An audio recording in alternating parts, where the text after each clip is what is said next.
Alright, so just came back from the Apple store and here we go, the iPhone 10. Man, I'm super stoked.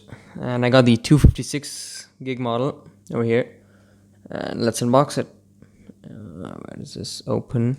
Here we go.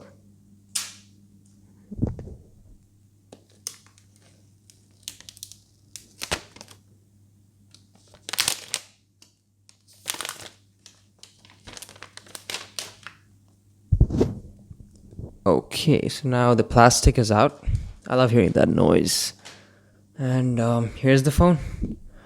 And on the box is pretty much simple. It just has the phone's picture, iPhone, and some details, general details here about the accessories and stuff like that.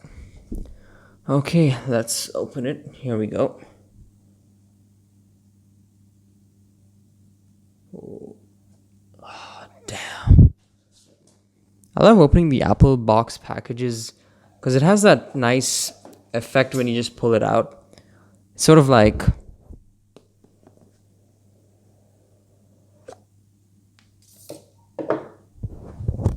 just comes out so perfectly. Okay, so as usual, this is standard Apple packaging. You have the paperwork, which no one reads, of course. Hello, and what should all this? And we have the SIM card ejector tool. I'm not sure what they call it, but that's what I call it.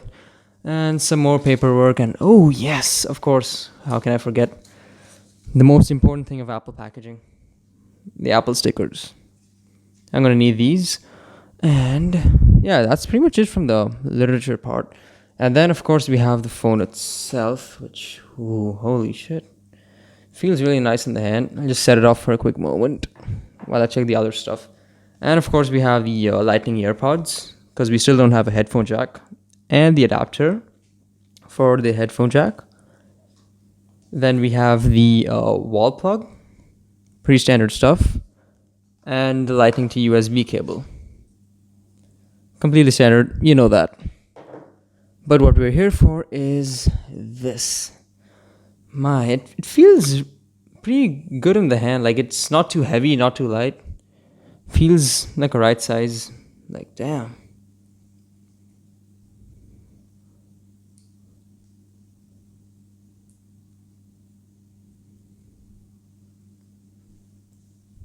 I think I really like this space gray model. It looks more like blackish than ever, but yeah, I think I prefer this model over the previous space grays from the iPhone 7. And let's do the best part. Let's open the seal.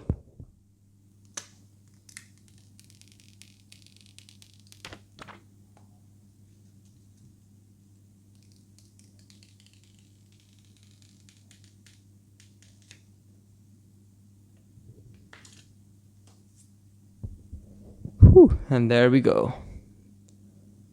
The iPhone 10 or the X, whatever you like to call it.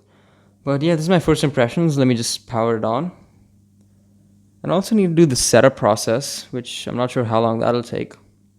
But yeah. In first impressions, it feels pretty good. Like, it's the design seems like since it's very new, it's quite comfortable to hold. The buttons feel tactile. And the home button this time, if you can see here, I'm not sure. Yeah.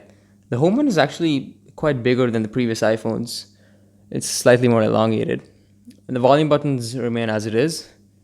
And yeah. So of course, as you can see here, there is no home button. As it's unfocused. There is no home button here. That's quite sad. But let's see how it goes. What am I supposed to do? Swipe. Okay. Yeah, so to go the home button, you just have to swipe up since we don't have the button. And English.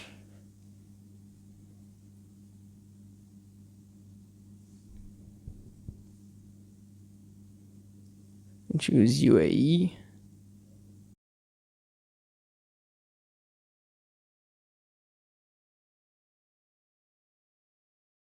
And as of right now, you might not be able to see this because it's being recorded through an S8. But the display it's not too bright, but it's like just medium. Like, I'm not sure if this is at full brightness, but I hope it's not, because it's not really that bright. Let me just enter my Wi-Fi password real quick. Okay, there we go. Join. What? The Wi-Fi is not providing an internet connection. That's probably a glitch. Next. Okay, now it's gonna ask me to activate the SIM, which I'll have to remove from my S8 and then put it onto this.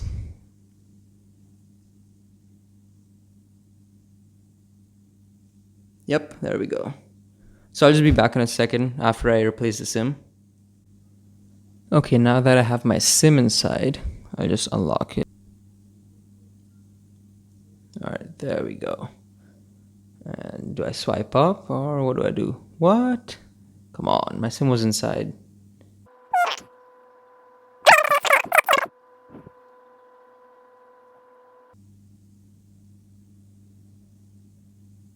Okay, here we go. Face ID. This is what the main thing I want to check here. Okay, Face ID. iPhone can recognize the unique three-dimensional features of your face. Okay, and now we reach the Face ID setup screen, and let's go ahead with it. I want to see if it can recognize me with my hat on. Okay, how to set up Face ID. Position your face and move your head. Okay, get started. Positioned.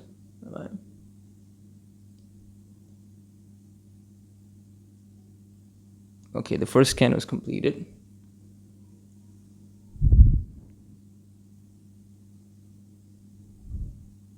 Second scan, and okay, it's set up and should work well. Let me just set up a password and I'm done.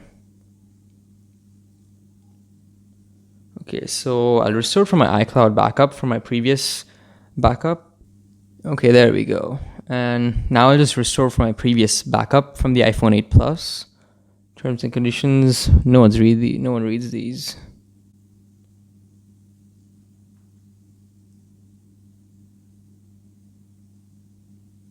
The screen is fairly dimmer than I thought it would, but let's just see if the brightness can really match up to other phones, especially the Galaxy S8 Plus.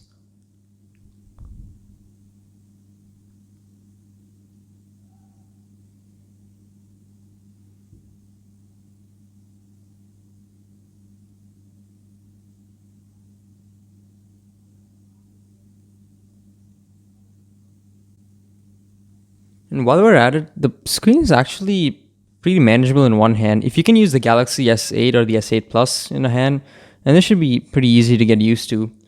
That's my first impression, because I've been using the S8 Plus and it's a huge phone. And compared to the iPhone 8 Plus, compared to the iPhone 10, it's actually quite bigger. So yeah, this is quite manageable. I'll just restore this. And it should take a while. I'll just skip this process so you don't have to watch everything. Apple Pay, setup later.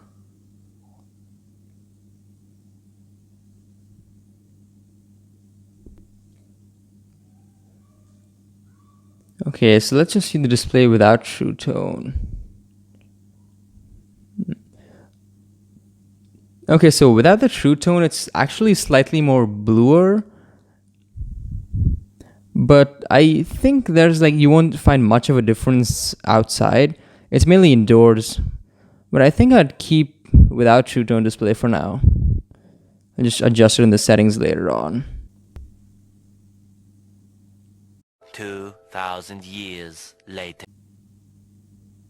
So finally, it looks like the setup process is complete. And, the assistive touch.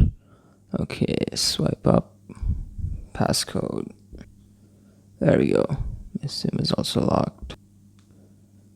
And after that, it should be complete. A few more steps. Come on.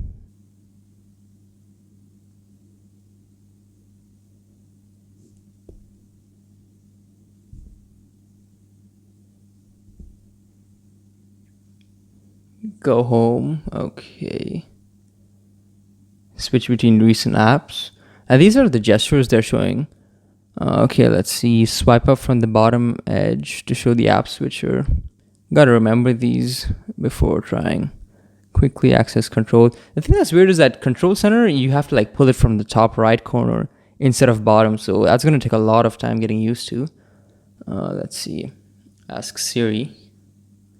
Okay, welcome to iPhone. Here we go. Ooh, damn. Okay, so first thing, oops, I already messed up. The control center is here.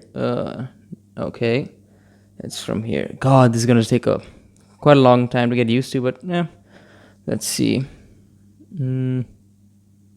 So while it's restoring, so a quick thing about this phone gives me those Galaxy S8 vibes, not the S8 Plus, but sort of like the Galaxy S8. I should compare to the S8 though, because they seem about the same size. But yeah, this is a lock screen and a flashlight.